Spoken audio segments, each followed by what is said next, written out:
From famous funny man to loathsome creep, Russell Brand's star couldn't have fallen much further in a week. But the reason for his demise couldn't be more serious. It's claimed he's a sexual predator. Brand admits to being promiscuous, but strenuously denies wrongdoing. He says all of his sexual encounters with women have been consensual. On assignment for 60 Minutes, 9 News US correspondent Alison Piotrowski reports a very brave Australian woman living in Los Angeles has now joined a growing list of Russell Brand accusers. She's a hard-working Australian with decades of experience in the TV industry. I just felt shame and embarrassment, and I can't believe this man did this to me. We'll call her Rachel. In June 2008, British comedian Russell Brand came to her office. It's a day she'll never forget.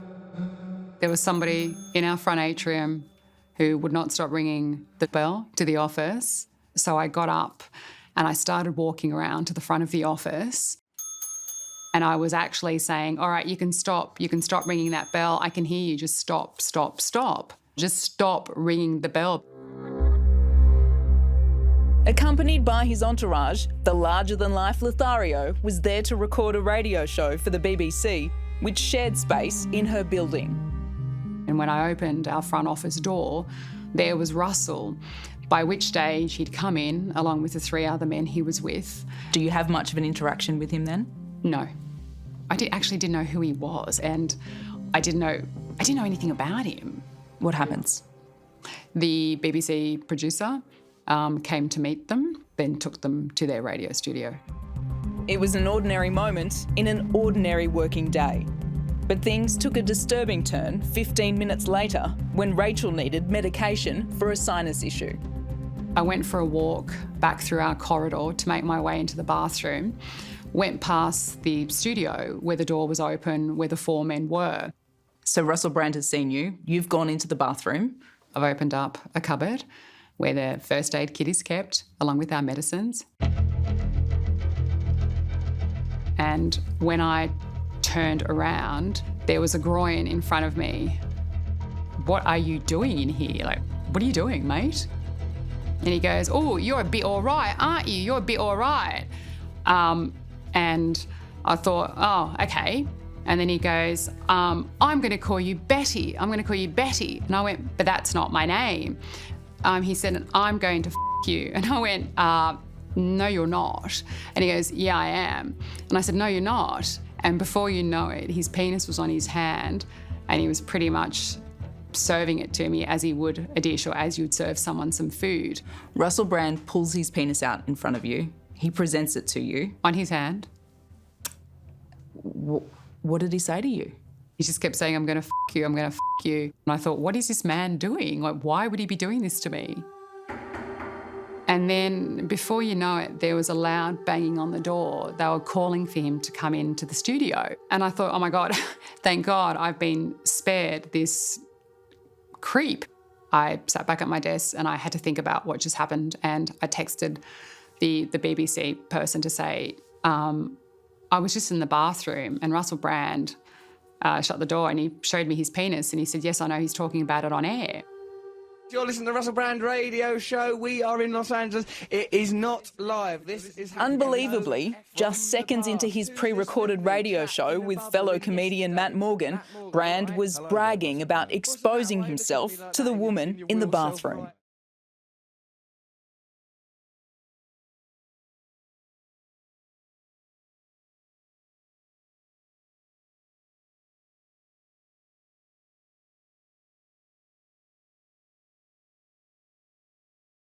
Russell Brand built a glittering career off his outrageous, hypersexualised persona, trading a well-documented addiction to drugs for a self-proclaimed addiction to sex.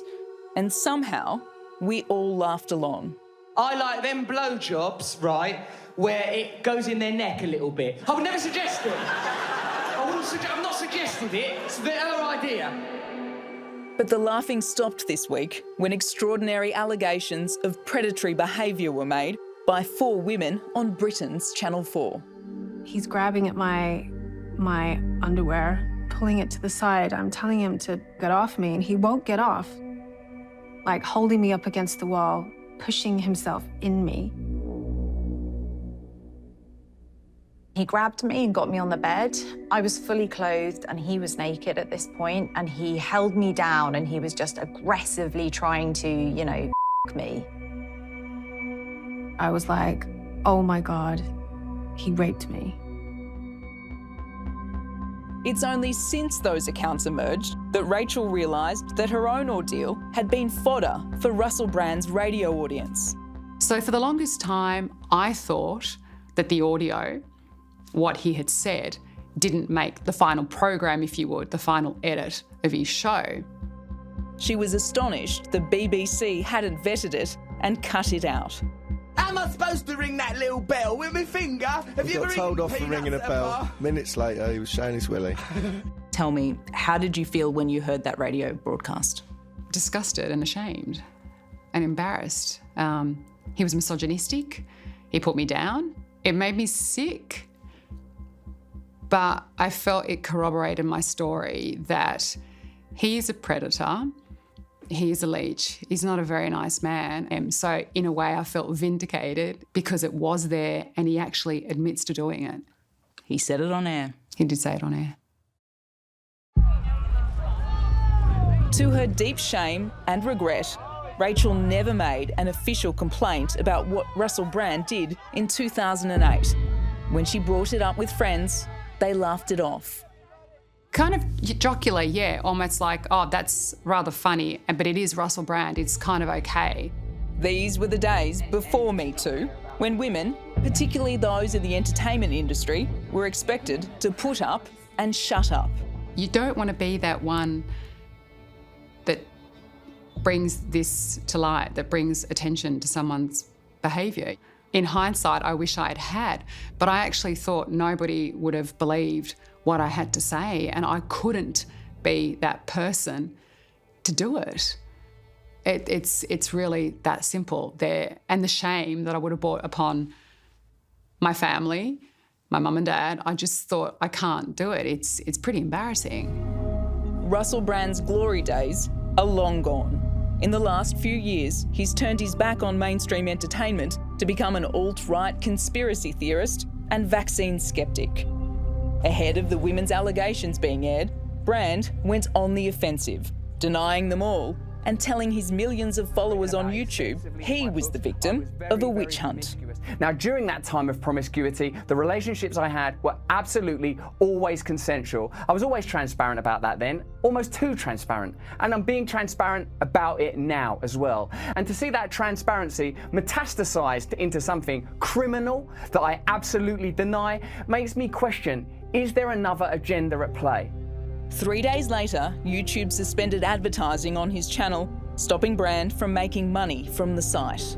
What's left of his empire crumbling as the BBC launched its own internal investigation.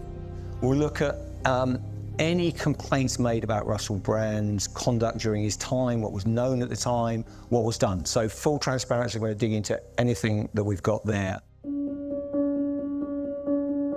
But Rachel wonders why that didn't happen 15 years ago.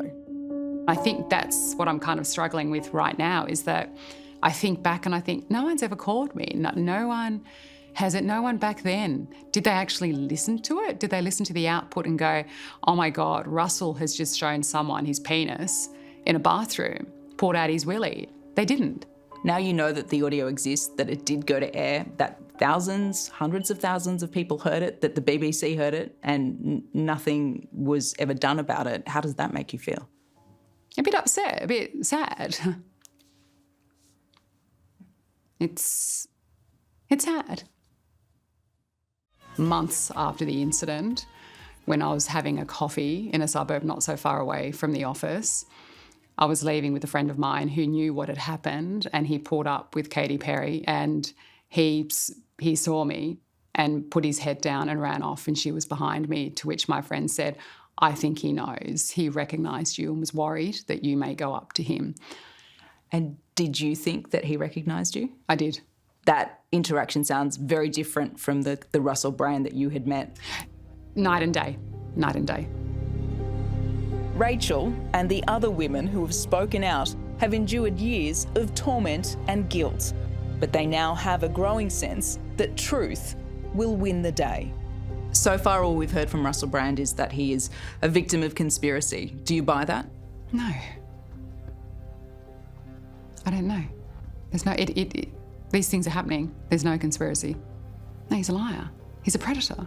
What would you say to those 4 women that have made very serious allegations against Russell Brand? What would be your words to them? I'm deeply saddened that they had to go through that, but happy that they're brave enough and strong enough to actually confront this elephant in the room and actually do something about it, because I wasn't. Until now. Until now.